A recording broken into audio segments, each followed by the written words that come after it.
They got little hands, little eyes.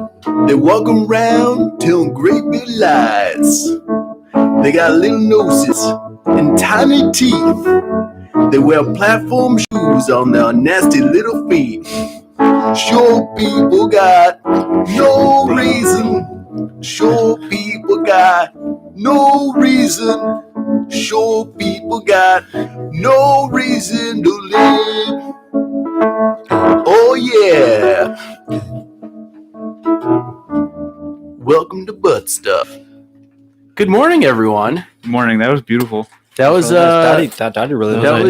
featuring Josh McDonald on the keyboards on the tiny keys. Randy Newman. And by the way, I never really noticed how nasty the lyrics of that song are. Yeah, dude. There were protests. They're not very kind. The Little People's Union actually used to march and protest the Randy Newman. Oh, really? Yeah. Good for them. That's you never really listen to the words until you're singing live on a podcast. How many suicides that the song caused? I hope not. No, I'm just kidding. That'd be bad. Well, welcome to Butt Stuff, everybody. It's High Fashion Week. It is. If you're watching us here, you got to get the full experience. You got to turn us on YouTube. Search DJO's 19. No, you don't have to now. There's a link tree set up through the Butt Stuff Instagram. Oh, go to Instagram. We're no longer shadow banned. See us live. We're still shadow banned. Sorry. See our High Fashion. And then that was a pause for dramatic looks. That look, if you're listening, you wouldn't know. But was that the blue steel? I think that was my own thing. But DJ, it's bent on. Come on. I gotta have my own fashion. What was the look that he's going for? Is it Magnum? Yeah, I believe so. Blue steel. Blue steel was his go-to. That was his already famous look. And then he had, I thought the Magnum was his yeah, the blue steel. What was it? Owen Wilson had a fucking stupid look too. I don't remember what his look was. I don't know. That Hansel is so hot right now. That Hansel's so hot right now. I feel like we all kind of look like Hansel right now. We do. I would say, if anything, we looked most like Mugatu. Easily stole the show too. I mean, I guess we all kind of have our own looks. Jim, you look kind of like the assistant lady to Mugatu. Nice. Yeah, I know who you're talking about. I'd say Josh looks Matrix. Josh kind of reminds me of the guy that gives him the foamy latte. It's the glasses that are doing the foamy latte for me. I was gonna say Josh would probably be most like Hansel. Yeah, if he would wear that outfit for sure. White, yeah, soft. Yeah, exactly. Ed looks like he would be David Duchovny's character. Hand model. David Duchovny was wearing a suit, I think, or he just looked like a normal guy, he right? Like a normal guy. Yeah. Yeah, I appreciate you thinking of me though in there. Yeah, trying to jam me in. You like some ski bum douche. Honestly, the four of us look like the guys that die in the freak gasoline fire. Yeah, that's us. So DJ, what the fuck happened on the way here? Why are we so delayed today? Yeah, sorry for the delay. Apparently, my alternator went out when I was driving on the highway.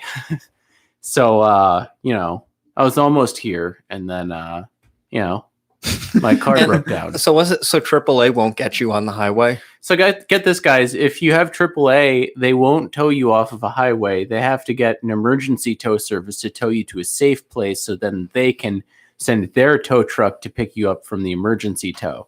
So I needed a what do you call that? A connecting tow. Yeah. This sounds like what I needed. A backroom deal that AAA and the State Farm roadside assistant trucks made an agreement. It's like a turf war, and they were like, "All right, so you'll get your beak wet too. You tow them to the safe place, and then it's a fucking racket, dude. Absolutely.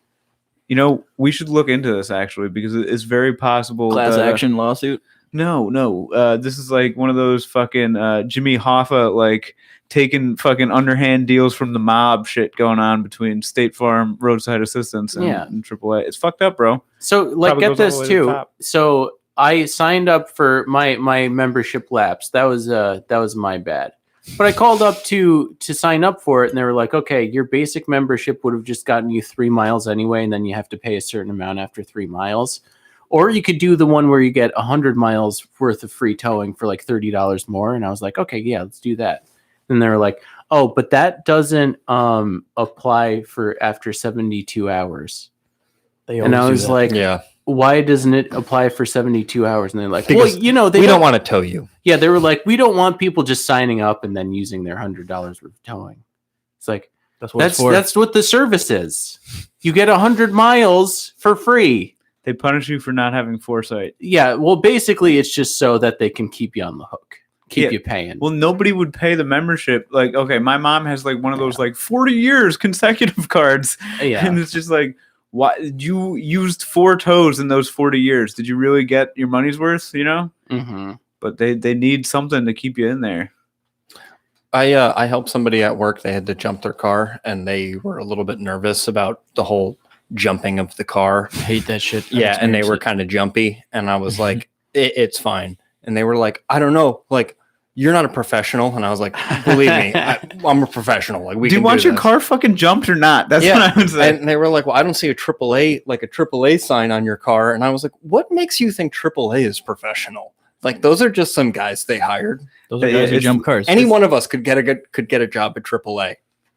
I mean, it's like, I would just tell them, why don't you stand 25 feet back, and if your car explodes, then I'll be the one that takes the hit. There's a your insurance will pay for it. There's a classic line from my dad where I remember one time I had to go get gas and I couldn't turn my car off. And I was like, Dad, what do I do? Like, I can't turn my car off. And he goes, just fill it.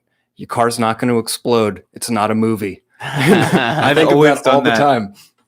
Dude, when I was still working at Domino's, I would like, I'm sure I'd talked about it before, but I would be the worst person at the gas pump. Like, I'd be like smoking a joint, like, like just like leave the joint in the car, leave the car on, put the thing in, put the little gas cap in the thing so it pumps itself, go in, get a hot dog, come back out, like just like and some lady would be like, hey, I don't think you're supposed to leave your car on. Be like, fuck you, bitch. Like, just like, well, that's not very nice. Yeah, DJ, I know. I've grown. Hey, you know, you do what you got to do. Now, what reminded me of what we were just talking about with the unlimited, your mom has the unlimited AAA, like 40-year membership. Yeah, she's got the gold card. Yeah. You ever heard of the American Airlines AA pass? No. So what it used to be was you could pay, I think it was $25,000, and you get an unlimited plane ticket. You can get on any flight at any time, and they'll kick someone off for you. Wait, how much? I might be wrong. I thought it was $25,000 a year. Just I think no, lifetime membership was $250,000. And do they manhandle the person off the plane for you? And so the famous story was Mark Cuban got it when he first signed his deal, because he was just like, the reason he wanted to sign his deal was like, I want to be able to fly to Vegas whenever I want to when I become rich, and just, you know, pick some girl up at a club or something like that. Which arguably he's already rich if he's spending $250,000 on this thing. But yeah, so the story was he got it, and they had to kick Magic Johnson off of a flight because he had the unlimited pass. So they had to kick someone off. Dude, yeah. Why did they pick Magic Johnson though? I don't know. Maybe it was a plane full of other, players or something like that. It was a plane full of other people with the gold cards. Yeah. But yeah, that was that reminded me. It wasn't because he had AIDS, right? I don't think so. Damn, we got to look into this. What a deal, though! Lifetime free, like you can just fly anywhere at any time, get on any plane. Is it bad that the one of the reasons I do like it is knowing that they had to kick someone off the plane for me? That's the best part. Like exactly. They just put the video of them getting removed off the plane. Just email that to me so I can watch it. Dude, I would mortgage a house for that, because you could live out of terminals like fucking Tom Hanks in that shitty movie. Oh yeah, that'd be sick. So just be homeless and just fly wherever you want. Like, sell everything that you own, get this American Airlines thing, and then you just live on planes and they take care of you. And you're just a fucking gypsy just flying. Sorry, I know you can't say that anymore, but you're just going wherever you want nomadically. You meet your wife at a Sbarro's. Yeah, and then you redo a fountain in the fucking construction part, and they're just like, whose team is this guy on? We got to get him. That was based on a true story. Is it really? I think I don't know. I might be making that up. I think it is. I believe that there was a refugee who had his dad's ashes and liked jazz. All of that I believe. I don't believe that he was in a shitty like turf war with Jeremy Piven managing the fucking. What was this? This is Terminal. You've never seen Terminal? No. Oh my god! Is that the Tom Hanks one? Yeah. Yeah, that was based off of a true story. Wow. By the way, Was it? Sarah wrote in and she said, "Oh damn, look at all you divas." If you couldn't see, we all just post and look towards the camera. That's why you got to watch us. Yeah, here. check us out on the YouTube now. We Yeah. have a link tree set up. Which, by the way, I was going to say, Jim, you like the idea of kicking someone off of a plane, and I could only imagine you would be dressed like this while it was happening. Wolf. And Remove then the peasants. I also was going to say, you also look like the guy. You look like Will Ferrell from the Saturday Night Live sketch where he always comes in on like the hover around Oh, dude, and has that's the one of my tiny cell favorites. phone. That's one of the best ones. He's reminding me of Danny DeVito in that Andy Warhol fucking episode of. Oh yeah, that too. It's the glasses. It's the glasses, That's the yeah. thing. Are these Emery's? No, they're mine. I Yes. stole them from Emery. They're pretty Still sick. a good find. So DJ, what's going on in the fucking kitchen, man? So today I'm going to be teaching you how to bake a loaf of bread. So you're going to be in the kitchen with DJ Blake today. That's the name of the segment. And basically what I'm going to do is I'm going to give you a recipe that you can learn how to cook. And I'll be doing it right here on the pod. And hopefully by the end of the episode, we'll have a nice fresh loaf of bread that you can make at home yourself. And I'll do it all right here for you. I'll be here to hold your hand, and you can go, see what you're going to do. But yeah, hang on just a moment. You guys talk amongst yourselves, get a conversation DJ's gonna- topic. I'm going to go grab, see if our dough is ready, basically. Excuse Donald for a second. Sorry! So you guys, you seen any good movies lately? Oh, I did. Did you guys hear that? Cell Is phone. that a radar? That's the radar. That's the radar, everybody. Now, this one thing popped up on my radar. Oh, Donald's back. We Couple more minutes on our dough. we spoke about this briefly, but I started watching the show called Preacher. It is based on a graphic novel done by the same guy. It's Garth Ennis, same guy that wrote The Boys, which was another thing that was on our radar a few weeks ago. Radar. I got to say, Preacher is probably not as good as The Boys, but I only watched about an episode and a half, and there's probably 5 times that I thought to myself, damn, this show's fucking wild. So I'd recommend it. It's I have pretty gotten wild. many recommendations What's it on? for that show. It is on Hulu. It's on Hulu. It is not something. It's about a man that used to be an ex-badass who became a preacher, and he's a pretty bad preacher. And for some reason, a bunch of demons show up in a small town in West Texas, and yeah, that's the plot for it, I guess. Did you I guys like that. Did you guys ever watch I like that Righteous guy. Gemstones at all? Oh, that was good. I saw was good. first couple episodes is good. Yeah, I did. I watched. I didn't end up finishing it. I probably you know watched what? I like might the have to finish 6 or it. 7 episodes. I'm the only one that got all the way through season 1. It just didn't grab you guys, huh? I No, liked it did. it. I just Yeah, sorry. Go ahead. week to week. I was watching it week to week. I think I fell off. That happens. Yeah, Maybe it fell off for everyone. I think it's the same that happened for me. You know what show I fell off mad hard is Westworld. I was so into Westworld, and then 3rd season, I was just like, no, I'm not even gonna fucking watch the first one. Dude, I watched the whole first and second season pretty thoroughly, and then watched the first episode of the 3rd season and was like, holy fuck, I don't remember any of this shit. I was like, I have to go back and apparently rewatch the whole 2nd season because this is not what I remember. Yeah, Yeah. And then I gave up. dude, you know what's been hard on my radar? Hard On radar. is The Simpsons, dude. I've just been watching The Simpsons nonstop. I heard it's good. Yeah. For 30 years, they've been relatively good. But it's just so funny because every season, Chief Wiggum makes one joke. It's just they were one way away from retirement. Everything is just always a car that gets crushed or a dog that dies. Something he's one day away. I don't know. It's just one of those stupid recurring jokes that I'm just it's so beautiful. Gets better every time. Kind of every once in a while, I'll be like, Jim, they did it again. Shoot him Yeah, aside. it is pretty funny. Yeah, that's a good one. Yeah. You guys want to know what's been on my radar? What? The Vow on HBO Max. You guys watch The Vow? Is that the Keith Raniere thingy? That sure is. Nxivm? Yeah. So, we're local Albanians here. Hold on, Native DJ, I have to cut you Albanians. off because we have a person that may listen that is from Albania, and they get pretty upset when Albanese people call themselves Albanians. Oh, Albanese? Is that what we are? We're not Albanians? Albanese. I don't know, but my Albanian friend gets quite upset. Yeah, you're canceled. Well, I apologize. Sorry, all Albanians. We're from Albany. I don't know what you call us. I like Albanese. Albanese Nuts. But yeah, we're local Albanese people, and this was a cult that took place in Saratoga. That was this guy that's supposed to be one of the smartest men on earth was in control of. What's his actual IQ? Did they say on the thing? They didn't say what his actual IQ was, but they kept saying that he holds the Guinness World Record for the highest IQ ever. Really? I don't know if it's true or not, but they kept saying he has like 4 different math degrees from RPI, and he has the highest IQ ever. So they just keep being like, yeah, I know this guy. He's the smartest man in the world. You should probably meet him. And they just keep like throwing it casually out there.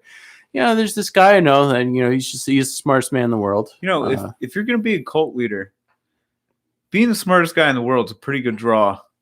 I mean, yeah. It's pretty fascinating to watch like how it all works. It's like basically it was pretty similar to Scientology, but it was like all a bunch of self-help like classes, but it's like geared to like businesses. So you could start your own off-branch business, but they would like hook you into the main business basically. So they would like spread Pyramid all these scheme. things like basically like Yeah, a it sounds giant like pyramid scheme, but it was also like self-help mixed into it. So it would be like, they would like basically control you through how they like. It's like what the mob has been doing for fucking years. Yeah, kind of, only by the mob does it by sheer force and threats. So now which they do that. How did they get to the branding and shit like that? Where does that come in? Oh, that's to play? crazy. So the branding like of Nxivm, Of the women like that were like showing their asses that were branded or something like that. Oh yeah, so that's like why it's called The Vow, is because like basically, if I forget what the exact term is, but it's called higher Ground, it's higher something, mountain. but higher control, I think it's what it's called. But basically he would have these women in his inner circle that he would like control their diets and put them on a calorie count and count all their calories.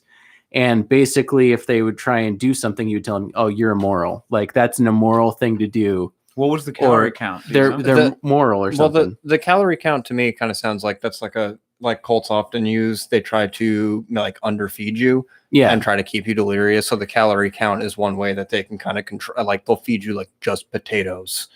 Yeah. And so, these are already damaged people a little bit. Damaged is a strong word, but these are people who are coming into this because they're seeking susceptible. self-help. Yeah. And then they tend in that group, they're women who were successful in this whole process. right. Wasn't one of them like a movie star too? Yeah. They were what's that show? The Superman Smallville. The one Small lady time. was from Smallville. There was multiple. The other girl that like they focus on was in Star Wars Episode 1, I think. That's right, yeah. And she like, got out early. She was like the main one to get out and be like, listen, something's not right here. And like she Googled all of the things that he did in the inner circle. Like I was saying, it's called, I forget what the exact term is, but like higher control or something like that. And she Googled all the things that he was doing, and it like immediately popped up as like, oh, this is what cult leaders use to control people. It was straightforward. And from what I understand too, like the branding was done. I think it was almost like a cult within a cult. Like I'm pretty sure the members of Nxivm did not know about the branding because that was like almost like what DJ is saying, like that higher control. That was like the inner circle of his tightest women were getting branded. So in Boy Scouts, we had a similar thing. All right. Boy. Yeah, it's called the Order of the Arrow. All right. There's regular Boy Scouts, and then there's like the Skull and Bone Society, and it's like the high honor like you do the most community service type shit, and they have like this weird thing where it's just like, we appropriated this ceremony from the natives that used to inhabit this land. What? They just like have like tiki torches and Jeez. shit like that. Yeah, I'm in. I can get you guys in. No, I'm just kidding. No, thank you. I didn't make Eagle. I'm banished. But yeah, like the one lady who was in like Star Wars went up to the lady who's in Smallville, Allison Mack, and was basically like, "Listen, you're looking really thin. Like you like." She was complimenting her, And she was not complimenting her. That was the opposite of what she was doing. But she was just like, you're looking like really thin. Are you okay? And she was like, listen, I made a vow to Keith that, I was going to stick with him no matter what, basically. And that was the whole thing of like where the vow comes from, is they would all make a vow. So what's do they get Keith on like an interview in this thing, or Not really. So the whole thing is, the guy who filmed it was originally a member who was a documentary filmmaker. that they had filming shit, right? He was already filming stuff to like show the world, like, listen, this is the greatest thing ever. Like, this is going to be one of the greatest scientific breakthroughs we've ever had, is this thing that we're in.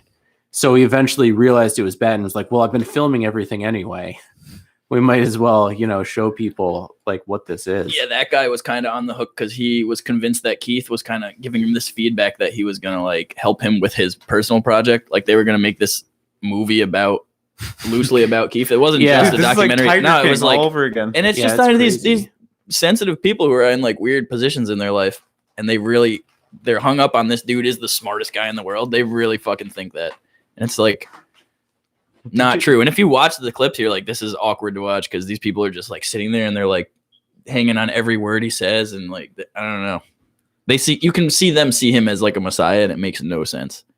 So He's like semi-logical. It's all pseudoscience. He's like referring to data and numbers, and these people like they're just like swindled It's by just it. They're like, above oh, their head, yeah, there's data. Oh, okay, there's a graph that explains why that makes sense. This works. if you were gonna have, alright. if you were gonna start a cult, what would be the draw of your cult? I can't think of one. I wouldn't do it.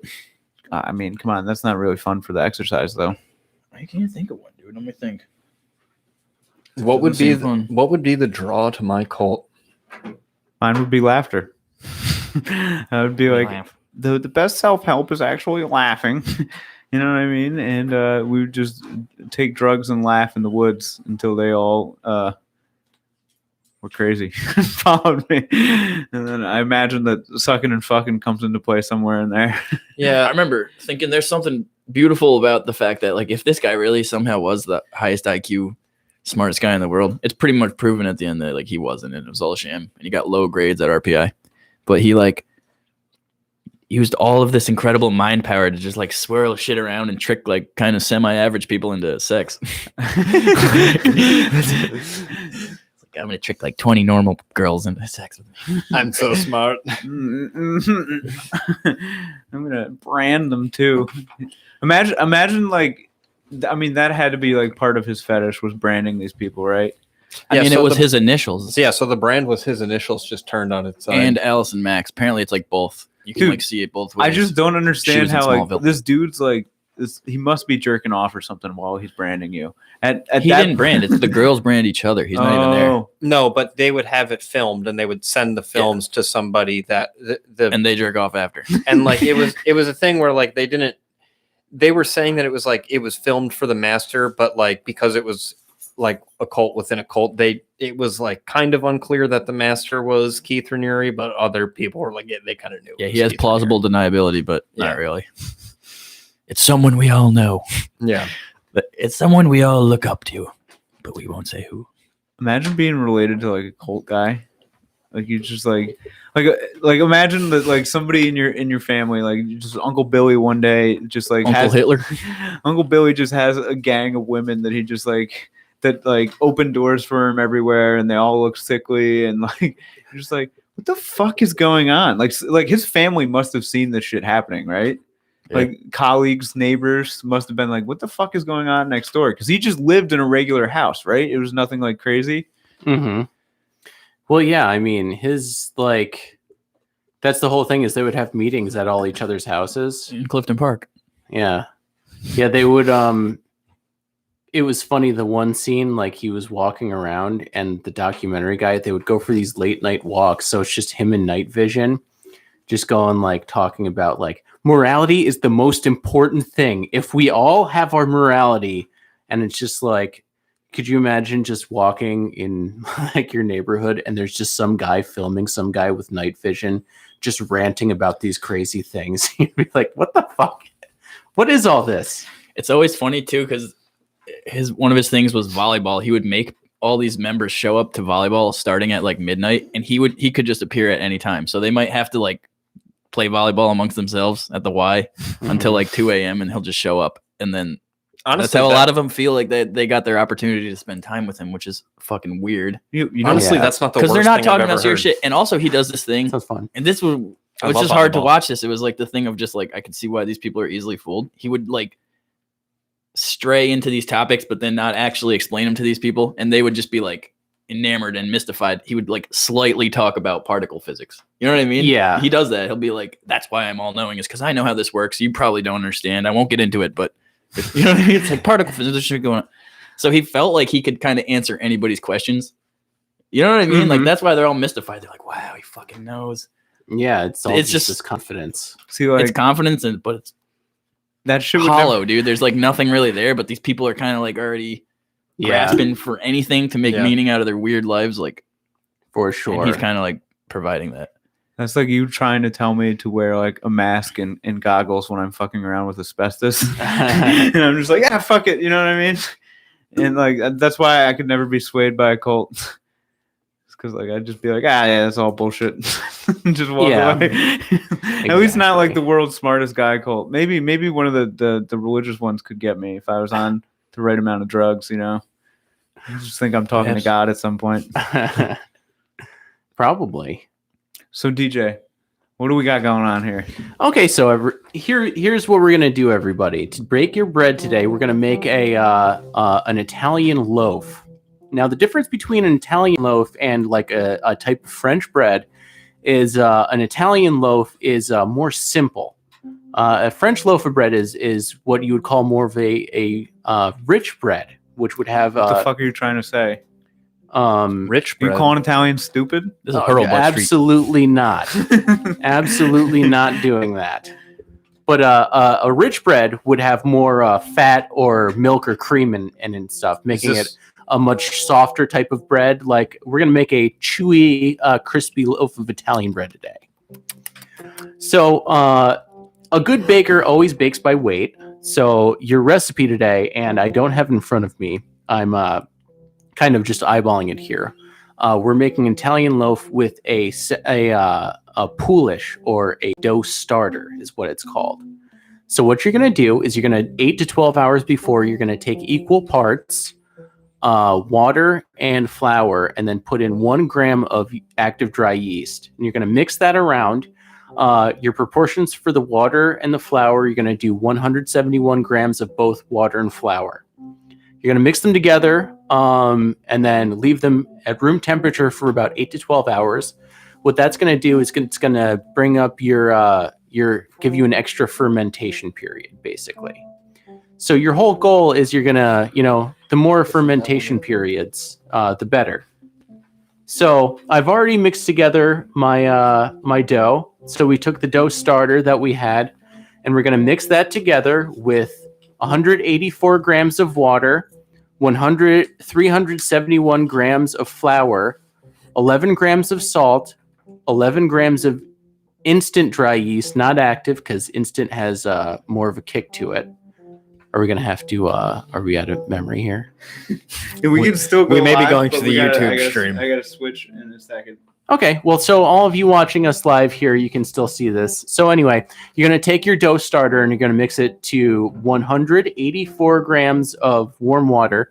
You want that water to be 110 degrees because if it's too hot, it's going to kill your yeast, and you don't want to kill your yeast. Yeast is a living organism that's going to help your dough rise. Sea monkeys. Mm-hmm. So what you're going to do is you're going to mix the 184 grams of water with 371 grams of flour. Now you're going to get a flour with a high protein content. because that's going to help your chewiness as you're again. It's going to be more instead of a more soft dough, you're going to use a lower protein content. Buy King Arthur flour. It has the protein contents printed right on the package. We are not sponsored by King Arthur. That's not. But if they want to throw us, see my baking prowess here, throw us a couple extra dollars, that would be good. So you're going to mix together 184 grams of warm water, 110 degrees, 371 grams of flour, 11 grams of instant dry yeast, 11 grams of salt, 1 tablespoon of either corn syrup or malt syrup, something to fuel the yeast. We're not writing this down, so y'all fuckers better remember. You can watch this over and over again if we're online. And then you're going to mix that all together, and then you're going to knead the dough for about 5 minutes until it comes into a dough ball. And then you're going to put it into a well-greased container like I have right here and wait for the dough to double in size. So we've seen that our dough doubled in size here. So what we're going to do is this recipe makes 2 loaves of bread. Well, you're gonna post this on the Butt Stuff Instagram, right? The whole Absolutely. recipe and everything. Yep, we're going to Okay. do the whole recipe here. So you're going to take your greased lump of dough here. You're going to see it.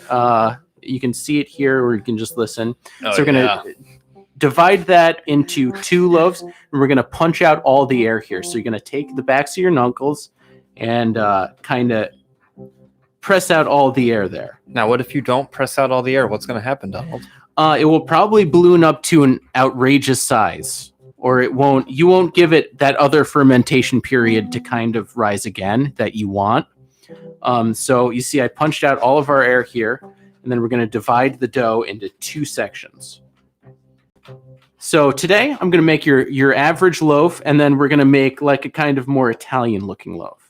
So it's been punched down. So we're going to take half of our dough and put it in our loaf pan here. Just kind of press it in so it kind of fits all of fits the corners of the pan. You can press it. Like I said, don't be afraid to press all the air out of it. That's fine. That's what we want. Because we're going to give this another fermentation period. We're going to give it another section to rise. And then this one, I'm just going to kind of form into, if you take it and kind of roll it into like... Now, is this our Italian? This is, well, they're both Italian, but this one's more of our traditional, like what you would see in an Italian restaurant, basically.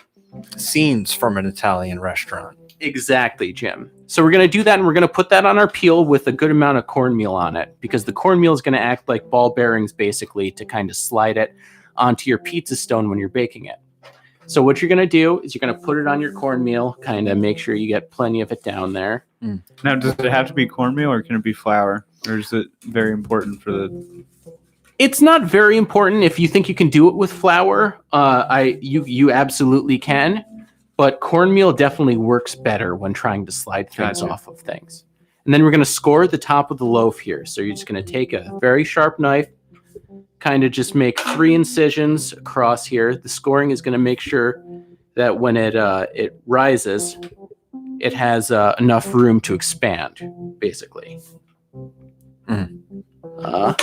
So then after this, we're going to give it 1 more fermentation period. So we're going to have 3 fermentation periods altogether. You're going to have your poolish or starter, and then you're going to have your first rise when you put the dough in the container, and then you're going to shape them into your shapes, and then that's going to be your 3rd fermentation period when you let that rise again. So we're going to give these a little bit of time here, and then we're going to revisit this in a little bit once these shapes rise, and then we get a little bit more, and then we'll throw them in the oven, get them good bake on there. If any listener actually makes this recipe, send us the step-by-step photos, and I'll send you $10, and you'll get the bread. Mm-hmm. And Cash. show us your results too. Let us know how it came out.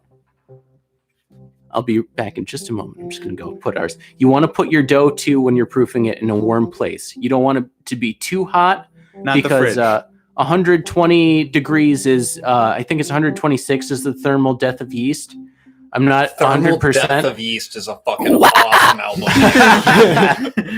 Come on, please get down with the singer. But yeah, you're going to want to keep it in a warmer place. Don't put it in the fridge, because then your yeast won't work as fast. It won't rise. It'll take it way, way longer. You want to put it preferably about 100 degrees, 110 degrees in a spot in your house, wherever you want. Sometimes inside of the oven is a good place. I'm going to go place this in the warm place in the house, and then we'll revisit this in a little bit. Exciting. Interlude. Is DJ trying to start like a cult of cooking? I think so. I like it though. Absolutely. It's nice. You betcha. I feel like DJ's a little bit late to the. I feel like bread was really big, like 10 months ago when quarantine first started, and everyone was trying to make bread. we're a little late. I'm sorry, I did what I can. But No. You weren't late with the sound. We're a little late with the bread tutorial. Is what I'm saying. oh yeah. But it's never too late for bread, So, Jim, Yeah. What's up, Ed? you went thrifting this week, right? Oh, I did. I did go thrifting. And so I went thrifting this week, and one of the things that I'm going to start doing is I'm going to start putting up the things that I find at the thrift store. I'll just be putting them up on the Butt Stuff story just as the thrift stuff. And so I went this week. I went to a place called Berkshire Thrift. Just had a big reopening. Everything was make an offer. And so I went there. What? Yeah, make an offer. Do they still running that deal? It was yesterday and today because they've been closed for like How late are they open till a little today? over 2 months. They close at 4:00 today. I would highly recommend them though. It is a very cool thrift store. It's pretty much like walking into somebody's house and they just have 7 rooms and you just walk from room to room.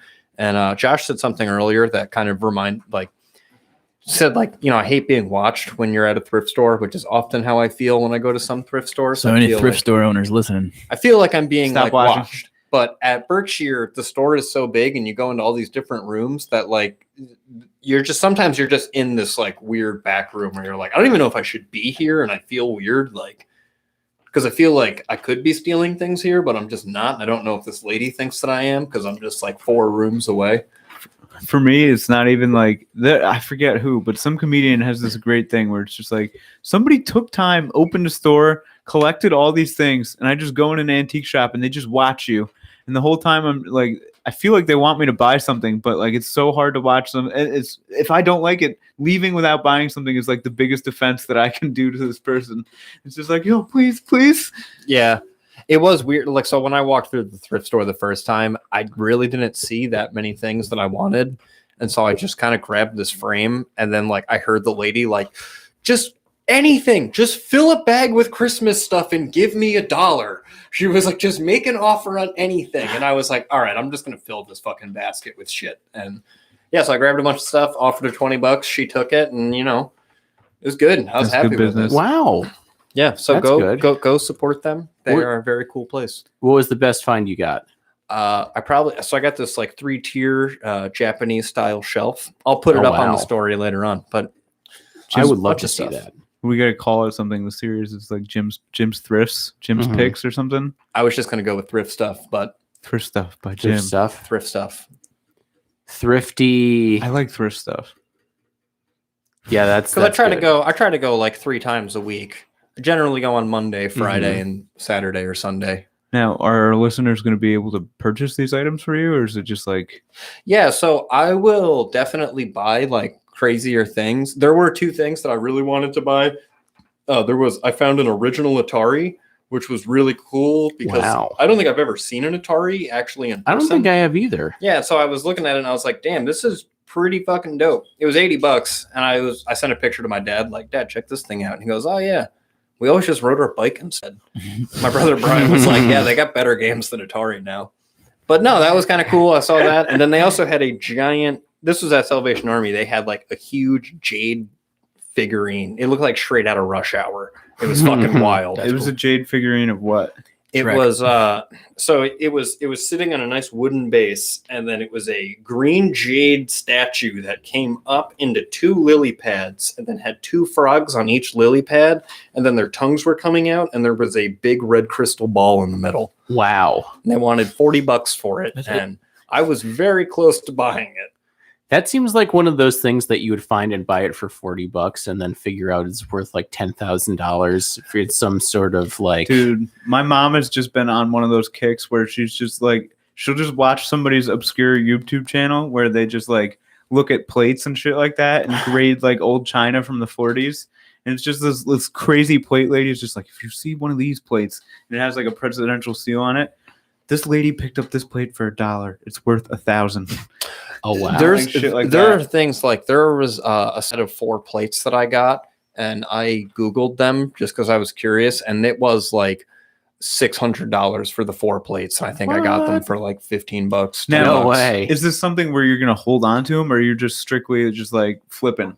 No, a lot of the stuff. So like a lot of the stuff I'm just getting. Mostly when I go thrifting, I'm looking for pictures.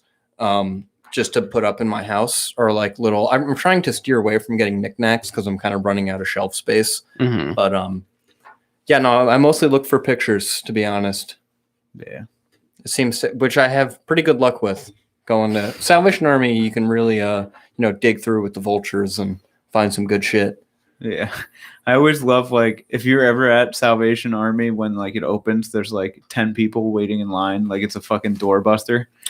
Dude, There are, dude. So 2 things. Yeah, because when I went to Berkshire Thrift yesterday, they opened at 10 o'clock. I got there at 10:05. The parking lot was absolutely packed, and I had to fucking squeeze in between these 2 vehicles, which honestly, I probably pissed off both of those people. But they were fucking packed. And then I went to Restore last week, and I got there at 9:55. They still had the cones out front, so you couldn't go in. At 9:57, the guy came out and removed the cones. In the time it took for me to cross the street to get into their parking lot, like fucking 6 cars were already in the Restore. Wow. And I was like, God damn, dude, he literally took that cone down like 30 seconds ago. So the Restore, that's like, is that like a giant warehouse basically? Yeah, it's like this big dumpy warehouse that has a bunch of holes in the roof. So you see buckets all over the place catching water. But yeah, so the Restore is like this big warehouse. The Restore is a little bit more expensive than your Salvation Army, and like Berkshire Thrift, I think, is cheaper than Restore. But Restore has a wide selection of things. Yeah, they have everything from like fucking materials to build shit with to like fucking doors, cabinets, just anything. It's like what would you call Definitely it? furniture driven. Yeah. Where Restore doesn't Warehouse have, and more. Restore doesn't have any. They don't have any clothes. So where Salvation Army is mostly clothes and a little bit of furniture and garbage, the Restore is mostly furniture and garbage. Mm-hmm.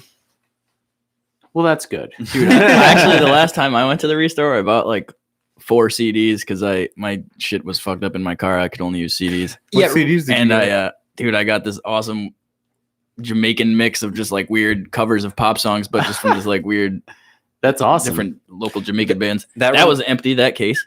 I also got. Wait, you bought an empty case? I bought 3 empty cases. One had a CD in it. Yeah, you got to check. I didn't fucking check, dude. There was nothing in any of them. Bro, that's hilarious. I know. So what was the one you did get? It was spring wedding songs. It was good. It's just a good classical CD. I was just like, dude, I don't know. Is that When you're running on just CDs, you're like, holy shit, I just need a lot of random variety shit because everything gets overplayed when you're only listening to CDs. So was it like songs that you would typically hear at weddings, like September by Earth, Wind, and Fire? It was Or like is it that. like the traditional, like Here Comes the Bride in like Oregon? Yeah, it's like that. A little You bit know more that was Here somebody's Comes the wedding Bride. song. It had to have been. Dude, You If- may now kiss the bride.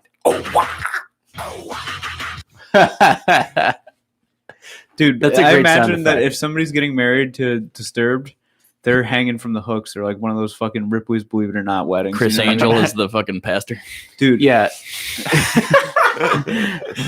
I was gonna say that the tattoo artist would be the pastor who's marrying them. So as he has the gun sitting there, do you take this person to be your lawfully wedded husband? I think at that point I would just get the guy who's the guy that plays Hellraiser and just have him be the pastor. what is Doug, Pinhead. Doug, I can't remember his name. Doug something. He'd be a good. Isn't he super tall too? He'd be a good guy. To Oh, have, yeah, the Hellraiser officiate you. What He's is- like 6'5". would he just be in regular street clothes or be dressed up like the Hellraiser? No, he would be dressed up like Pinhead, and I would have him lowered. He would have like big hoops on his nipples and the chains, and he would be lowered down. So he'd basically be dressed like you. Yeah, he would be dressed. He would be in full Cenobite regalia. That's gonna piss me off that I can't remember. Okay, his name. really quick. What would if you were to make it on Ripley's Believe It or Not? What would be your thing, your hook? Your talent. Yeah, Mine would be the boneless chicken. The boneless chicken, or what's that thing that you can do where you're? Oh, I mean one of the freak show people. I don't mean like what's the boneless chicken? The boneless chicken is the thing where I let my arms go like noodles and I flip them around my body. Okay, It's DJ, always what was your classic. thing gonna be? Jim, can't you also do the thing where you like hollow out the column in your stomach? Yeah. I can suck in my stomach and then just push out the middle. Yeah, like the Oh, that's sides fucking just like disgusting. suck I remember in. that Yeah. from like elementary Oh school. my goodness! You could Jim would suck in his stomach and you could just see his stomach churning like a fucking snack pack he ate earlier. Yo, straight up, if I'm just like sitting there, you can just see my heart beat through my chest. It's really fucking creepy. Yeah, fuck. We got a big heart. I always figured though, if I was gonna be on Ripley's Believe It or Not, it would be like one of the, you know how like in some like African country they put those rings on your neck until they have like the really long necks. Bro, you got to start now. If you're not gonna do that on like my balls, just like make it so my scrotum just hangs so low or something. Oh, my balls hurt. I just saw that in past. I got recommended a YouTube video of a guy whose balls got so big he has to wear a zip up sweatshirt upside down, The hoodie. like a hoodie. Yeah, I saw that guy. His balls go in the Okay. hood. Unfortunately, passed away recently. Before you take Iron Giant off the screen, well, he can. There it is, bro. Oh wow, holy shit! You got a nice hoodie on. Those are his balls. Yep. Yeah, Is that like that's like the thing from South Park? it's called a Testicular elephantitis. Oh my god! Damn, they show his sack, bro. They just have his sack hanging out. So basically, what it is He looks like fucking Stanley from The Office. This Bro, is living it's with funny. the world's biggest testicles on YouTube. His If you want to Bro, look, he at it. doesn't need are to like eat. 180 pounds, and his fucking dick is like still 2 inches. Dude, it literally looks Kinda like funny. it looks like an elephant's gut. What the fuck was that movie with the where he's got the fucking thing in the basket and it's like the offshoot of him? basket case. Yeah, it looks like basket case. It was his twin that was like from birth that didn't develop all the way, so he just carried him in a little basket next to him. I feel like his diet also is Awesome. making his nutsack bigger. Dude, Like he you don't. he puts a towel on his nutsack and eats off of it like a table. That's pretty chill. So what it is, it's Incredible. like one of the either veins or arteries gets like twisted, Contorted. and then so Is he in pain? what happens is Probably. the fluid goes in, but it can't come out because the one that's like twisted is blocking the fluid from coming out. So it just keeps feeding fluid in there and never stops. So is this potential the for like skin- the world's biggest cum shot? Oh no. Wait, Look how they blur out his ass, but you can see his balls, no problem. okay, wait. So Gross. Is that his sack? is it? Yeah. Is it? It's not filling with. Oh, here we go, sperm. here we go. Here we go. Yeah. See, balls same size. Oh, his dick's getting bigger too. No, that's something above it, isn't it? No, that's the penis. No, that's Oh, the penis, bro. That's some shit above it, bro. Go back. Bro, if your dick got bigger, I would Go back. fucking twist my tubes up and fucking love my balls. See, bro. Nah, that's the. You could probably put that This in there. is Like, straight up that episode of fucking South Park when Randy's bouncing around on his fucking Dude, balls. okay, but if Mhm. it's about a minute and 45 into living with the world's biggest testicles. It's just like a second dick grows over his first dick, and Yeah. it's just fucking. I want to play the audio, but they're gonna pull it off if we play too Yeah. much. Yeah. That's Wow, man. well, that's gross. So if you're gonna fuck a chick, do you fuck her with the original dick or the new dick? Both, one in the pink, one in the stink. Nice. Does the new dick get hard? No, Does the old dick Does it get hard? soft? Is the question. dude, that's the quintessential pushing rope. That's the definition. It's just Pushing your rope. just this fatty like fucking tumor thing that you're just banging chicks with. Yeah, and if anyone wants to find this, they can just YouTube biggest balls and it will show up. Yeah, it'll be the That's the search. It's so funny because If he you can gets it taken off or something. I've seen an after picture. He's sitting in a chair normal and he's just smiling. really Maybe that's- happy. He can sit in a chair. Man, but So that's- can you still like his have mom. kids? do you think he kept it as a table? Dude. So this greatest must be him still on of the all way time. to get fucking. Oh my god. Dude, if you think about it though, like since he's not actually like fat or anything, he's carrying around all that weight. So the It's second 160 plus pounds. They said. Mhm. his balls, Yeah, just that thing. dude, guy's a legend. Yeah, But like when they remove that, he's just a really strong man because he's been carrying around that weight. You got to pull him down from Yeah, the ceiling. He's probably like that episode of Samurai Jack where he carries the boulder on his back and then he takes it off and he can jump 50 feet in the air. Dude, it's literally like it's But he walks with his legs all wide, like little kids can just run under him. dude, imagine. He just cartwheels everywhere he goes. Oh my god. oh boy. Dude, I was did I already talk about the sperm donor guy? I feel like I did. I do. Which sperm donor guy? All right, there's Oh, this the guy. Oh, yeah, just we going for the briefly record. Did we talked talk about about him this? off air. Okay, so this guy basically a random Are you about to give us music for the for the sperm donor guy? a random guy just started like a Facebook business where he sells his ejaculate for $50 a fucking pop to like to whoever wants it. Like obviously there are people who can't conceive, right? And Uh-huh. so if you were to go through one of these fertility clinics, I can't conceive. it's upwards from 10 grand. Like that's like a basic consultation. Yeah. This guy will just sell you his cum for $50, and he's trying to break the record, like make it to Ripley's Believe It or Not with like the most kids. It's like Wow. it's like he fucking He'll found never make it. Ancestry.com and just wanted to. Yeah, well, I mean, if Genghis Khan has the fucking record, Genghis. Genghis, The Jenga man. Yeah. If I think Jenga Man's got it. You mean Jenga Khan? I think Genghis is the technical correct pronunciation. I thought it was Genghis. dude, he raped and pillaged his way to the number one spot. This guy is literally trying to get there by selling his cum on Facebook for $50 a pop. And it's good cum. I don't know. He would argue that. But yeah, like, I mean, you don't have like a doctor. Does he have a doctor Come like on. condoning this? Because like, if he has a doctor being like, all right, they're doing it on all the safe it's probably ways. Dr. Demento. I mean, who knows if he fucking went to school for 8 years? I thought you were gonna bring up. this isn't him, but this is him right here. So I'll play a little bit of this audio. I'd like to get the world record ever. Make sure no one's going to break it. Get as many as possible. Usually about one a week pops out. So I reckon I've got about 800 or so far. So within about 4 years, I'd like to crack 1,000. How? Oh my goodness! Meet the man who says he's fathered up to 800 children. Yeah, but he doesn't take care of any of them. He's a fucking deadbeat. Dude, no, Yeah, he's but a I mean- legend. He's figured out like the way around it. So like later on, like they're all gonna like one day these children will all be 20 and they'll be like, I want to meet my dad. And then they're going to be bummed out when they find out it's this fucking loser. Yeah, I mean, Dude, he looks like a ghoul too. Like I don't know who would fucking ever Google sperm donor. I fathered 800 children. BBC News. Yeah, 'cause Very it's handsome. Artificial insemination only.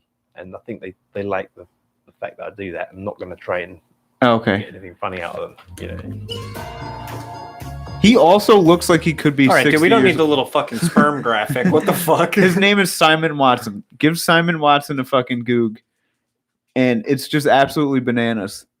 But like, I mean, there is some part of me that admires this guy for going out there because really, if you think of it from one end, he's doing God's work. You know, he's helping these people who can't conceive have kids. And you got to imagine that, like, Well, they can conceive. They just fucking baster his jizz in there and yeah. But I mean, like, he's definitely required. He's providing a service. Imagine becoming rich, just like, dude, this guy he sleeps easy at night knowing, like, oh, I have so many kids. And I've helped so many people. He's been doing this only 4 years. And he's like, I don't know what qualifies him at all. Yeah, so 4 years, one a week. Where does he get 800 kids? He was probably doing it before as like a hobby. I don't know. That's a hobby. DJ, where are we at with the bread here? so we're DJ's costume has slowly come off. yeah, it's too hard to bake. Well, I had too much stuff on. So we're almost there. We're about to throw them in the oven in a few minutes. We're almost raised up. When we throw them in the oven, you want to be like just golden brown. There's no with the recipe I had, there's no real specific time frame. Usually about like 10 to 15 minutes. shoot for about I would say 400 degrees on the oven. But yeah, we're almost there. We're about to throw them in a few minutes. We want to get a little bit more of a raise on them to lift up.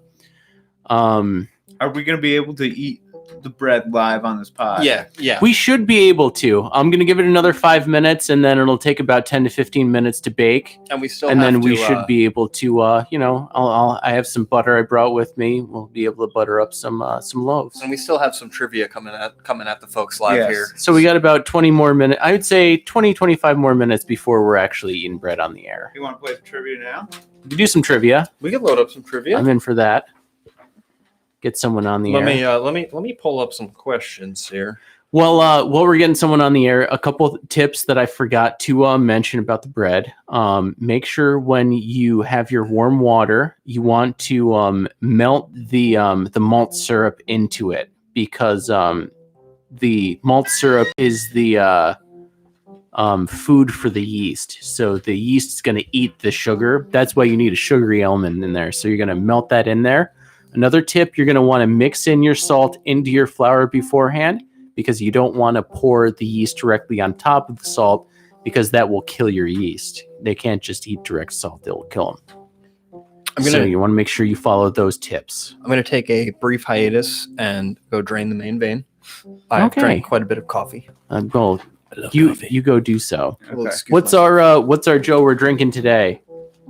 Ed's the coffee Starbucks. master on the show. It's Starbucks. What is it? House blend. Starbucks house blend. It was just that Sam's Club scooped it up. Ed usually uses the French press, which is a superior way to make coffee. I got to tell you, it's a real treat coming over here every week for the show. All right, so we'll get a guest on now. Okay.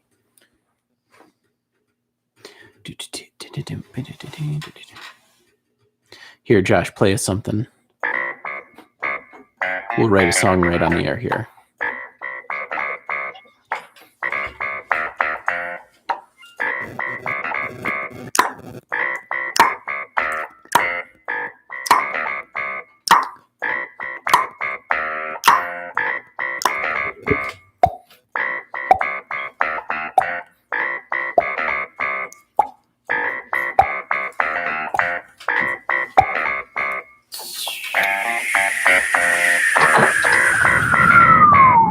Hello. You're on the air. What's Hi, up? who's this? Why did you choose your username? It's the name of the podcast you're on, buddy. You're on our podcast. I don't know if I can sense this. Why would I choose to be on a podcast with this name specifically? You can hang up. You can, yeah. We're trying to play trivia. So if you want to win money, stay on. If Wait, not, to who? what? To who? What's the show about? It's a variety show. Sometimes comedy. Sometimes we talk about movies. Right now, we're looking for a trivia contestant. So is that something you're into? You could win live cash, buddy. Yeah. Right now, he's fumbling with some things in a crack. That's what it sounds like. We go to the next one. He's I don't jangling. He dropped his phone in like the crack of the couch, and he's trying to grab it. That's what it sounded like. We're looking for people. I to changed the play name on this trivia. app to Butt Stuff, and I haven't been getting. Hello, you're on the air. Hello, Ed. Hello. Hello. Would you like to play trivia? No, this is. We'll do one. Probably got offended by my accent. You're on the air. Hello.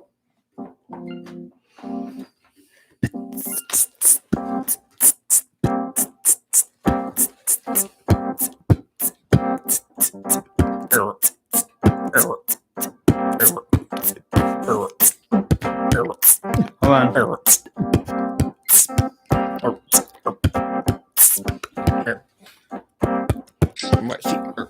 Hi. Hello, Patrick. How you doing?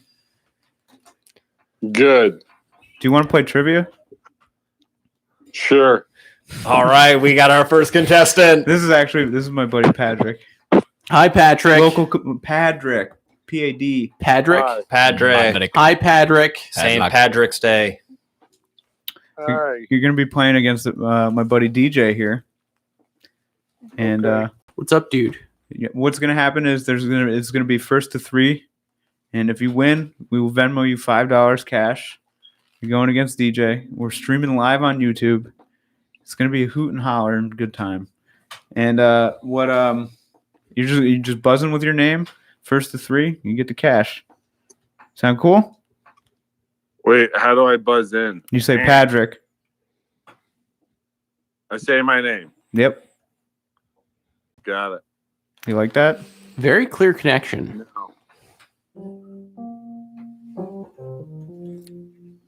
Okay, so Are we ready to go? I have some questions here lined up.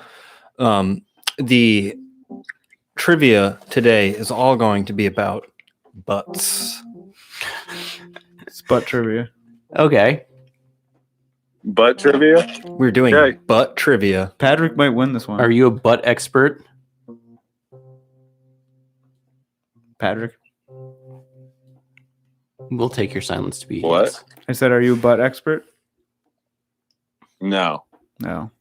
Well, that makes me feel a little better, I guess. Are you a butt expert, DJ? I mean, I have a butt. I'm an I ass don't know if man. I would consider myself an expert on it. All right, you guys ready?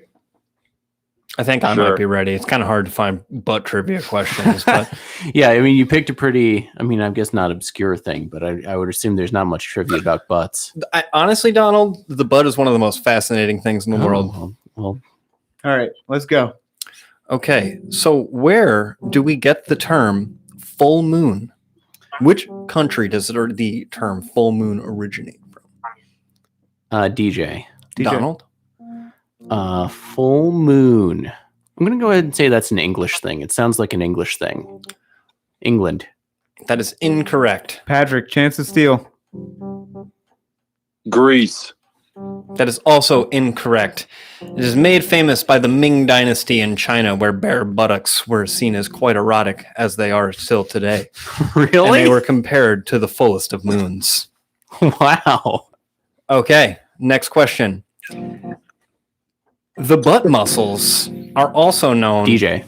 Donald, Gluteus maximus? that is correct. It is the gluteus maximus. All right.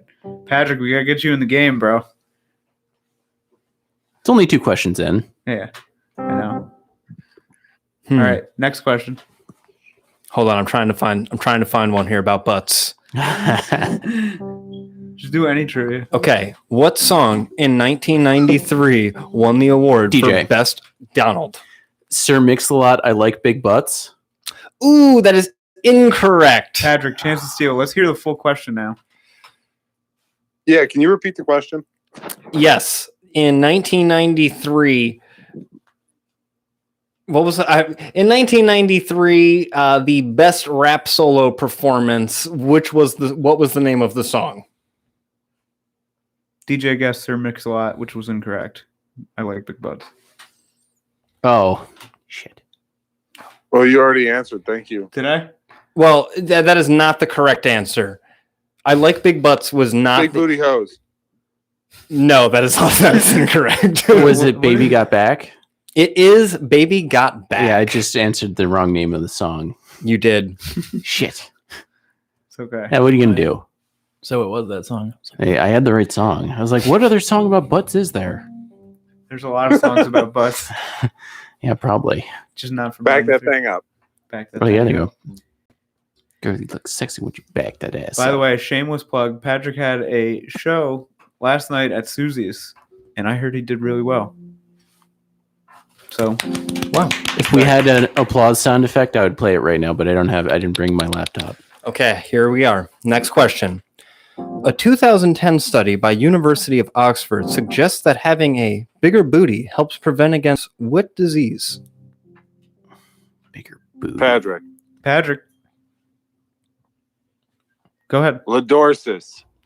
I'm sorry, Patrick. That is Ladorsis? That is incorrect. What is that? Hold on. Let's look it up. What's Ladorsis, Pat? It's some spinal disease. Shit like that. Let's see. I will guess having a big booty I'm gonna say against. Man, I can't even think of anything. It does Chlamydia. not. It does not make sense. The answer is diabetes. Really? Yes. Well, I mean, that kind of makes sense. I mean, you'd think If you got a had fat ass, you're fat probably a thing. fat fuck, and you probably have to get the betis. It prevents diabetes. it prevents. Oh, it against prevents it? Yeah, I was like, Oh, that sorry, doesn't make I'm any sense. Slow. Anyway, next question. Yeah, because your fat storage probably stays away from your liver, thereby reducing diabetes. Oh, that's true. It Is just this- resides in your ass. Is this man a scientist? He might be. All right, Right. next question. In 2012, this species of fly got its name from which singer? Which Wait, what? In 2012, a rare species of fly was discovered. It was given a name it was given the name of is named after a famous singer. DJ? I'm gonna say Jennifer Lopez. That is incorrect. Patrick with a chance to steal. Madonna. I'm sorry, that is incorrect. The correct answer was Beyonce. Oh, The name is of the booty fly. the name of the fly is the Scaptia Beyonce. Oh my goodness. She's Because of fucking its- species named It's after her fat now. ass. because of its golden butt. Okay, All right, next question. these are tough. J-Lo's butt is rumored to be insured for how much money? DJ, Donald? $1 million. That is incorrect. Patrick with a chance Patrick. to steal. $50 million.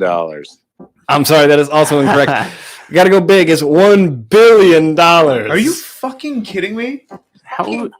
How is that? Like, what would? B for butt. Billion. Come on. Yeah, it makes sense. Ooh, I heard this on Free Beer and Hot Wings the other day. The average person farts this many times a day. Think low. DJ, 36. That is incorrect.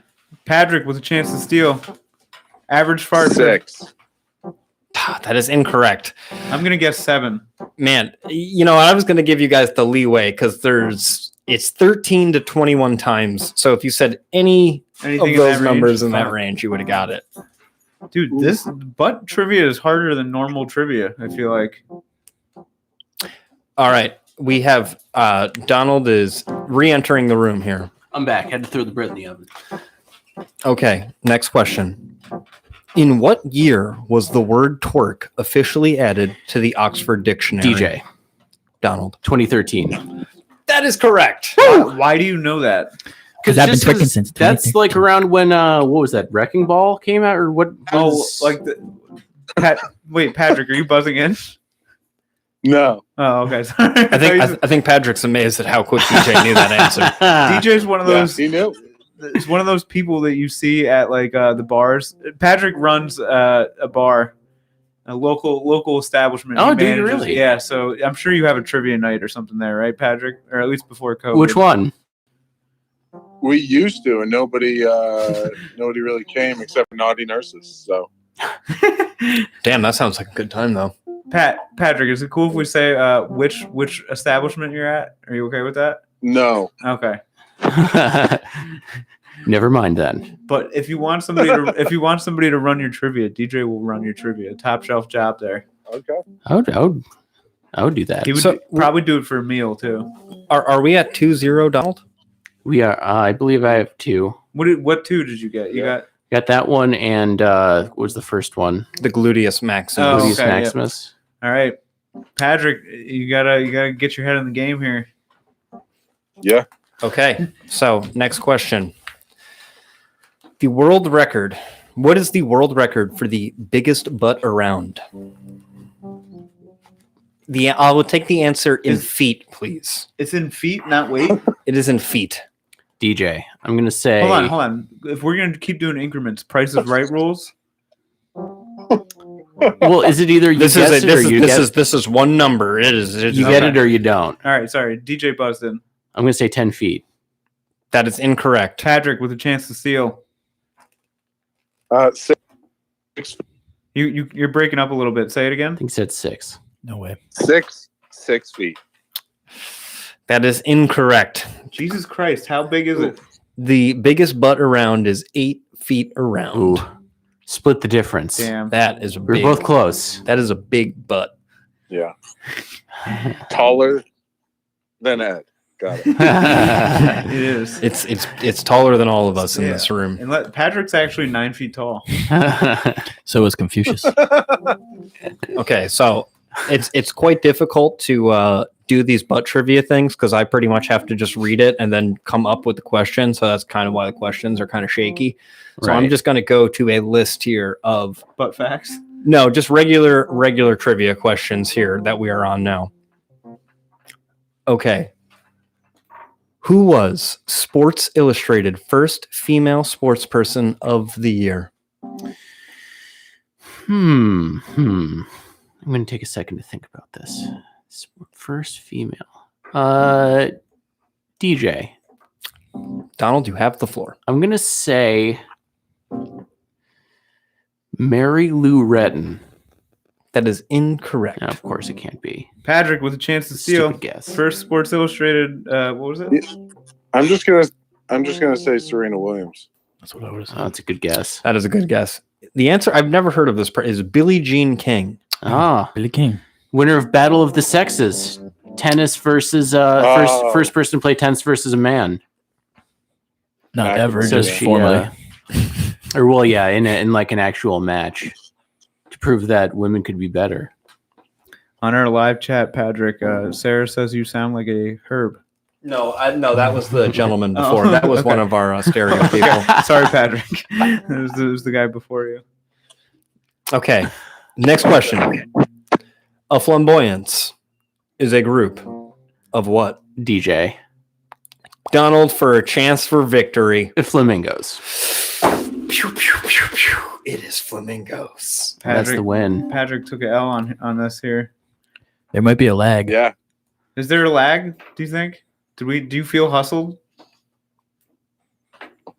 I just don't know much about butts, I guess. I mean, Flamingos. It was this week was difficult. it was tough. You know what? I'm gonna spend the rest of my day looking at as many asses as I possibly can. How's that different from any other day? It's a good idea. He normally looks at boobs. Usually, I look at front bottoms, not back bottoms. Front bottoms. Pussies? Or Yeah. like front butts, like on Fupas? fanfics? Fupas? Fannies? Knees? The pussies. Okay. Thanks for clearing that up. Patrick, Is that a urban? Is that herb enough for you? yeah. That was a miscommunicado on my part. It was not you that was the herb. Patrick sounds like a distinguished gentleman. He is. Yeah, Thank actually, you. I appreciate that. Yeah, no Patrick problem. is a complex beast. All right. Oh, we got another. Hold on. Patrick has many alter egos. One of them is called actually Pussy Man. Oh, okay. Patrick, can we get Pussy Man on the line, or is this too much like tell a joke to comedian type shit?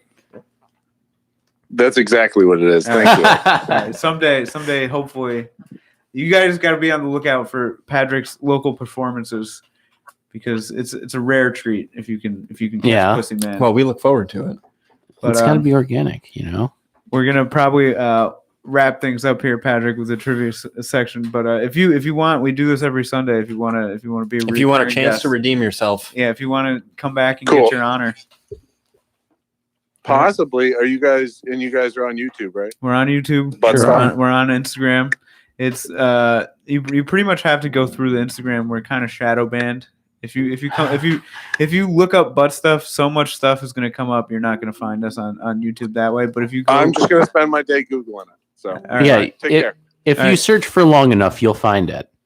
all right. See you, Patrick. Thanks, Patrick. so where are we at with the bread situation? Bread is in the oven. Should be another 5 or 10 minutes before we're done. Before we're eating a nice, hot, fresh loaf. Man, I'm excited. I made that egg sandwich that I posted to the story earlier. Oh, And I gotta say, I'm hungry. I'm ready for this bread. I got to tell you, what was on that egg sandwich? It looked real good. So that was just some eggs with some parsley and paprika and a little cheddar cheese. Really? On a brioche bun. Paul came in the chat. He says Jimmy looks like Gigi Allen before he started slinging shit at his homeboys. Jim, a handsome kid. I said it before. He looked well done.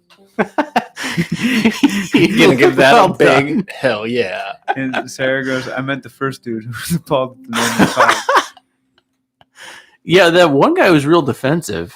Yeah, He was just like, "Hey, what if I don't consent to this?" It's like, then just hang up. You're on a fucking podcast app, so You're on the phone. Swipe. You know what I mean? Yeah, He was you just can hang trying up. too hard to be funny. Well, That's aren't we all? No. very wise. Story of my life. We can go take a peep on the bread here. Take a gander. Yeah, see how it's going. I gotta say, I feel like you're our John Batiste today. For the bread. Bread. It's real special. Who was I feel like Carson had a band too. They all have a band. They all have bands. Yeah. Who's the bald guy from David Letterman? Andy Paul? Richter? No. Paul Schaefer? Yeah, Paul Schaefer. Dude, did you ever see Kevin Eubanks?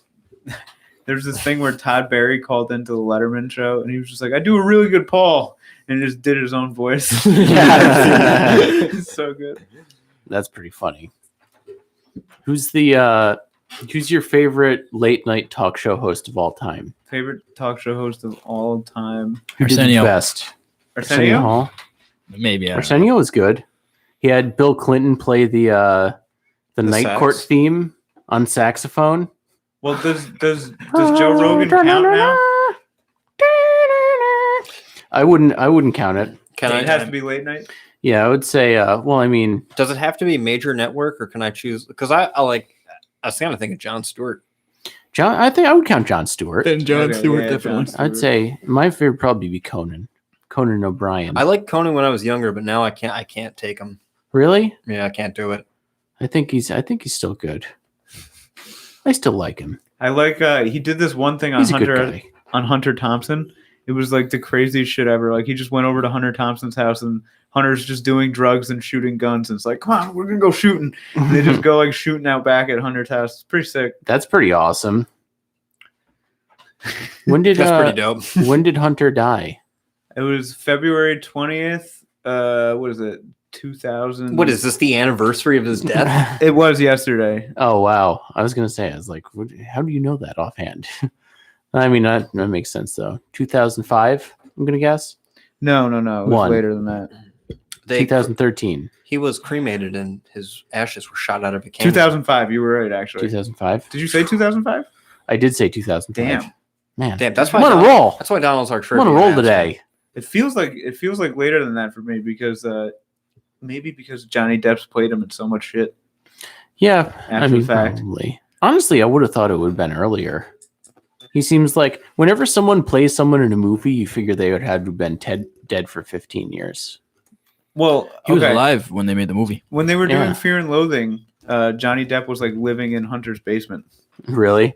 Yeah, it's fucking sick. You gotta imagine the crazy hijinks they were getting into. Interesting. But He shows like, up in a part of that movie, right? Yeah, just he like does. a passerby. he's just like a random person. Yeah, Like they in the walk bar. by each other like wearing the same shit. Yeah.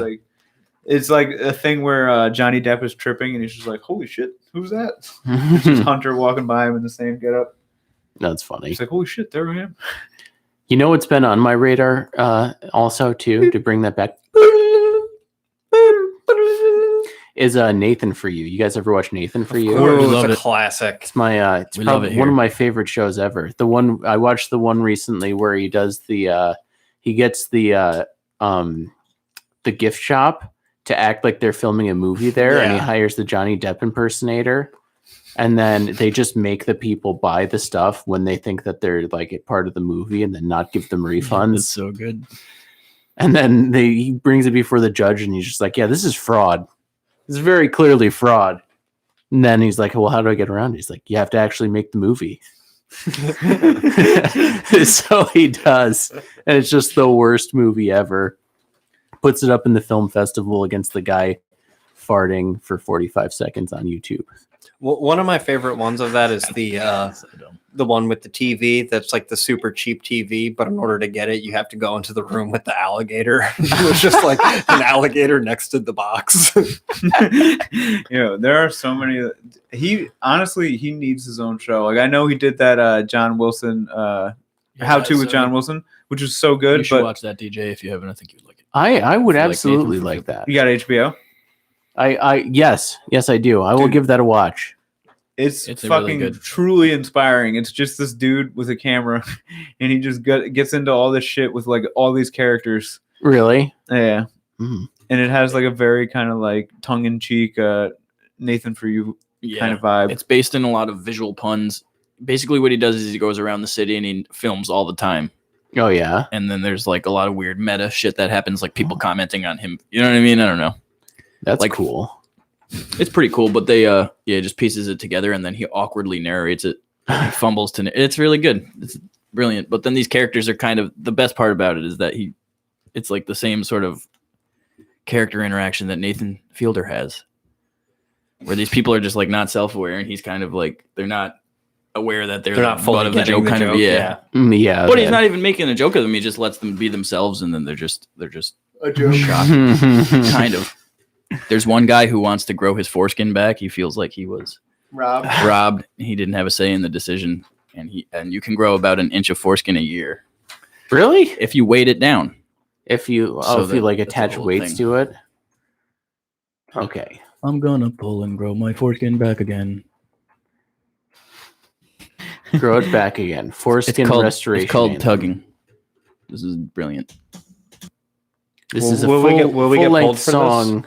I don't think about we will. growing this If- guy's foreskin. If we don't play the audio, I think we're good. But I'm gonna find. He would be pumped if you played his audio. Is that John Wilson? No, this is a guy he finds basically. Oh, this is the foreskin restoration anthem. So this is the music that he puts out Yeah. to help your foreskin grow. But is that the guy with that wants his foreskin to regrow? He kind of looks like my Aunt Cheryl. He invented the tugger, which is a weight you hold on your foreskin to grow it back. Intimacy seemed to be getting better and better for my wife, and for me, that was not true. It was getting duller and duller. In 2001, I found out basically that circumcision removes over half of a male's sensual nerve endings, and it takes away an important mechanical function for intercourse, which is the rolling and gliding of the skin tube. And I realized that that's what I was missing. I started restoring my own foreskin in 2001. and People like using this are methods that were deeply available then, troubled. including Mhm. tape. Really They everything spend way too much myself. time thinking about their own Johnson I wanted to get tired of that, so I started looking around and for making better T-shirts about how they tug their own Johnson. This guy has a lot of T-shirts made. The funniest thing in this entire episode is that like he's like offering his daughter some juice and she's just not acknowledging that he's talking at all. You can tell they're. He kind of looks like Would that anyone guy. in the house like some grapefruit flavored seltzer? He kind of looks like Robert Durst from the Jinx. Do what he does. He do. He's a pure soul. Though. Did He this wants man to do kill the thing. all of his wives? No, they're It's still so- around. So funny that Dottie filled the vacuum. That'll be funny when DJ. So Dottie has taken DJ's chair, and the time that DJ went up to go get the bread. Dude, I've heard so much about this bread. You know, I know. I feel like it's been like, DJ, you said it would take 5 minutes for bread. DJ's cucking us on the bread. didn't say that. Before the podcast, I just want to say, DJ said it would take 5 minutes for the bread. If you had to, if you needed to come up with a tugging apparatus type deal, what would your body mod apparatus do? What do you like? What would I tug? Yeah, what would you want to modify? Like if you were going to come up with $1 million contraption, because this guy thinks he has like $1 million idea on regrowing the fucking foreskin, which I don't even honestly. I would tug my tongue so I could get my tongue super long, and that way when I was like eating a chick out, I could get like 3 feet of tongue up in there. I want to lick her tongue from below. Yeah, I guess. I mean, I see the value there, but like also, why doesn't he just hang weights on his dong to make his dong grow? If it's like, you know what I mean? Is that Because I think it's about the nerve endings that and the lubrication for the shaft. I going in understand and that, out. but I mean, if you're gonna get in there and you're gonna start rearranging your genitals, I mean, I guess for me anyway, the obvious first thing is, take care of the real problem and see if we can get this thing longer. Or Yeah, but would it girthier. get thinner then? I I feel don't like know. you have to pull it and then kind of smash it. I feel like that's a roll of the dice I'm willing to take. No, I'm just kidding. But it is like, seriously, like you gotta admire his gumption, I guess. That's funny. I just listened to the last podcast about Panzram. What is Panzram? He's a guy. Panzram Carl it's a Panzram. really gross He's story. a wild killer. But anyway, the only point that's relevant is that at one point while he's imprisoned, he's tortured with a water hose, basically like a fire hose. And the swelling that happens all over your body is very severe, but he says that the swelling that happens on your penis doesn't fully go away. And he quite liked that. So wait, you're saying that he was hit with a hose in the dick and the swelling never went away? Just in the dick, yeah. And he liked it. So it got bigger, like wider or Just longer? bigger, just all swelled up like it had been brutalized. Did you listen to that whole story? Yeah. Dude, that one I might have like 10 minutes left on Okay, the third one. the one part of that story is fucking absolutely insane because he was in prison for like I'm pretty sure he was just in prison for like murder and rape at this time. And then when they get that new the new person takes over the jail and they start treating him like with kindness, and then they just let him like go out to the bar with them. Yep. And then he'll just go out of jail and go to the bar with them, and then it's pretty wild. And then he just starts killing people again, and they're like, "Oh, we made a mistake by letting this fucking lunatic out of fucking jail." That's just early American shit. By the way, Frontier. Sarah said that Jim's nasty and needs Jesus during your. Oh my! Was that the tongue thing? It must have been the 3-foot tongue. Which loaf do you guys want to try? Do you want to try the all of the regular? Do you want to try both of them? Yeah. Okay, sure. Well, I'll be right back in with some. Why are you trying to bring a loaf home? No, that's fine. I'm going to cut them up a little bit of both of them and then bring them all in here. I was just seeing if you guys wanted. Yeah, you can tell by the way that No, he told No! he told his mom that he was going to bring her a loaf of bread. I'll be right back. DJ has to go buy a loaf of bread next door and tell us he made it. He's running up to Cardona's as we speak. Prinzos. Oh yeah, Cardona's is closed today. Yes, sir. But it's better be fucking good bread. You know what I mean? The bread that built the pyramids. I like just hear it. We can hear DJ cutting in the other room with like fucking. There's hate in it. You know what I mean? He's like, oh, we bread. never got DJ what DJ would body mod. DJ, what do you need to body mod? Frosted tips? Yes. DJ said yes to the frosted tips. So it's really. Body mod. Do you think anybody's gonna listen to this and just be like, "What are they fucking making bread?" I mean, DJ did have DJ made bread. like a 20-minute explanation of how you make the bread. Yeah, no, I know, but like, do you think anybody's actually gonna make it? No. Yeah, fuck yeah. Who? I don't know, someone. I had somebody make a meatloaf for 7-minute meatloaf. That's crazy. That was wild. We gotta see if we can't get some 7-minute meatloaf fans on here. We got to see if we can't get 7-minute meatloaf on the pod himself. Do you think we could get Doug Bupepi? I think we might be able to swing something. We might know somebody that knows Doug Bupepi. I heard that he was vacationing down south until COVID, or something like that. Where has he been? I believe he's touring. He was touring the Aborigines. You know, he was going through Australia. He was. They make a great loaf down there. Do they really? Yeah, they're cannibals, and they make it out of humans. Tastes like pork. It's the forbidden loaf. Do they actually eat people? The Aboriginal? I'm not going to say they don't. Desperate times call for desperate measures. I was watching this. Did you saw Cooked, right? I think so. All right, the Jon Favreau thing. Yeah. That was really good. Wait, no, it's not Cooked. It's the other thing. Chefs. It's like DJ just shouted something from the other room. What is it, DJ? Chef show? Yeah, it might be Chef Show. No, it was like this douche who wrote a book on food, and he was like basically saying that the origins of like cooking with fire came from like a lightning strike that hit a tree or something like that. It hit a tree which was near a dead zebra, and then a man walked up to it Something like that. and he ate the cooked zebra. And you're not happy with that story? Well, no. I think that it's accurate, but I mean, they had a whole segment on Aborigines and like this thing that they would do to cook the lizards. Like they would, I they remember would this. trap lizards, and then they would like set a fire around them in like their little den, and then just go harvest all the cooked lizards or something. Sounds like fun. I bet cooked lizards is pretty good. I like alligator. I like alligator too. I've only had it at Nanola though. Where did you have alligator, Jim? I've had it a couple different places, Enlighten me. and I've had alligator jerky. Where does one get alligator jerky? Price Chopper. Really? They have it at In Price Latham, Chopper? There's they got that little brand. There's a beef jerky outlet bison. too in Latham. That's dude, my brother got us all beef jerky for Christmas, and holy shit, dude. He got it all from the beef jerky outlet in Latham, and it is good. Oh, let's take a look at this bread here. I'm good like this. DJ, this bread better my socks better be off by the time I'm Can I done eating. steal one? Yeah, go for it. You guys help yourselves. There, I got like a knife for butter here if you guys want it, and then another knife for cutting if you guys want You to just try another want one. you just want to slide one of them pieces of butter on here for me? Sure. I'm putting the butter on with my fucking hand. My gangly little fingers. Oh yeah. And then do you want to use the knife? No. I'm a garbage person, Donald. Butter mine here. And Josh's hands are busy, but we can here, you want me to butter you one up, Josh? Sure. Okay, you want a regular loaf or like an Italian crispy loaf? I'll start regular.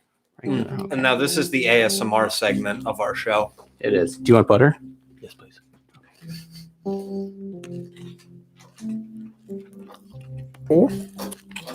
That was good. You know what, listeners?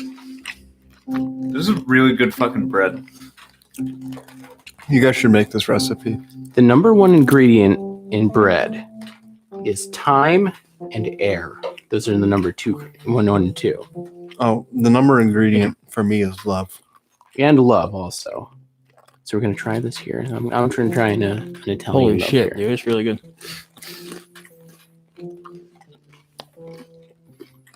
Perfectly salted, in my opinion. A nice crisp crust on the outside. Alive and not doughy in the middle. You In can't a good way. you can't buy this. You can't buy this at the store. One thing that I've learned, come quarantine, is if you bake your own bread, Can I get another little slab of butter on this? it's way better than going to the store. You might be like, I don't feel like taking all that time to Thank you, sir. let the bread rise and then go do this or that or the other thing. But once you taste a loaf of bread that you've baked yourself and it's this good, there aren't many better feelings than that in the world. That's just what I think. Except I agree. stuff. So, And butt stuff. all said and done, how much do these two loaves cost? That's a loaded question. I would probably say, if you did the math, it's mostly like, you use like a couple tablespoons of salt, probably maybe like a quarter of a thing of flour, maybe $1. I bet that's even a Probably that's even a lot Overestimate. more. Yeah, probably more like 80 cents, something like that. And this would run $4 or $5 if you were to get it from your local supermarket. Your local Easily. bakery. And they put a whole bunch of riboflavin and other fucking weird extenders and right. Shelf stabilizers. Yeah, Like, come on. I'm not gonna lie, I could house that whole fucking loaf. I was so fucking good. That's the other good thing about making your own bread. There's something weird. Like when you go to the store and you buy a white loaf of bread, you're not excited about it. You're not fucking everybody's surrounding it and buttering it up and eating it on its own. That's right. You put it in your cupboard and you don't fucking use it all before it rots. Which But one? when you make a loaf of bread, you sit around and it's like this thing that we all honor and we're all grateful. And then now it's the topic of conversation, this loaf of bread. Exactly. Hmm. Which one did you guys like better? Do you like the second one. the like the Italian style, not just like the loaf of bread? Whatever that one is. Mm-hmm. That was good. They're both very good. They have their own things. The listeners right now are like, ew, these fuckers are just eating bread from like Eating bread on the air. I have to cut some more off because this is. I'm wrapped up. Yeah, chop it up. I'm tangled in wires. Mm-hmm. You're gonna want to take the serrated knife there. But yeah, like Ed said, everybody let us know on Instagram if you make any of our recipes. If you have any suggestions for what we can make next, I'm definitely open to making other things on the show. Yeah. Walking you guys through some other recipes that I have. Yeah. Next week I'll make my world famous recipe for ice. You know. I'm very intrigued to see what that is. It's amazing. There's actually only one ingredient for ice. So wait till next week to find out what that is. I guess we'll see. But yeah, and then if you make it, give us a shout on Instagram. Let us know. Let us know your $5 results. prize. Collect your $5 prize. Everything. What other fucking entertainer is gonna pay you $5 to learn something? To learn something that's a valuable skill that you will very much appreciate. Sorry, I'll take that off. Not many. Who's gonna butter your bread like Donald? Nobody. I'm saying it. Fuck, dude. It's hard to have this all in front of you and not just want to just eat the next thing. Just grab another. Like imagine this with some fucking sauce. The Italian one, just like For Valentine's Day, I made bread? some bread and I made a garlic oil to dip it in. He's not talking about sex, listeners. That's correct. Talking about actual garlic oil, and that was a treat too. This is so good. The sex or the garlic oil? No comment. God, this bread is so good. I don't know. Coming around, maybe the second piece or the third piece that I had was also. Oh, they're so good. Now, DJ, would you ever get like a bread slicer and just like go completely off the grid with this shit? A bread slicer? Mm-hmm. Like, what do you mean by going off the grid? Like, try and Never sell buy it? another bread. Never buy another bread. You know, it does take. Excuse me. It does take time to make a loaf of bread. So if I'm ever like squeezed for time, it's gonna be tough to commit a few hours to baking a loaf.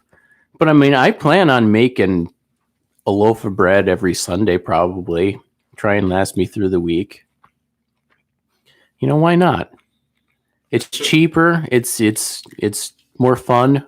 It's better tasting. One of the things, it's not the same, but one of the things that my mom does usually for Sunday dinner is she'll just get the pre-made like pizza dough and then just kind of form that into a bread and just put garlic butter over it. Mm-hmm. It's real good. Not as good as this. No, that's a good idea. Yeah, and then one of these times we could do pizza. I do make pizza dough also. Get one of those going. Teach you the tricks of the trade on the pod. Oh, yeah. And we just lost all. Nah. All right. We're ready to wrap this thing up. All right, yeah, I think we're coming up towards an end. It's been about solid 10 minutes of us chewing. Yeah. Well, anyway, listeners, we appreciate your listenership. Follow us on Instagram, Butt Stuff Podcast.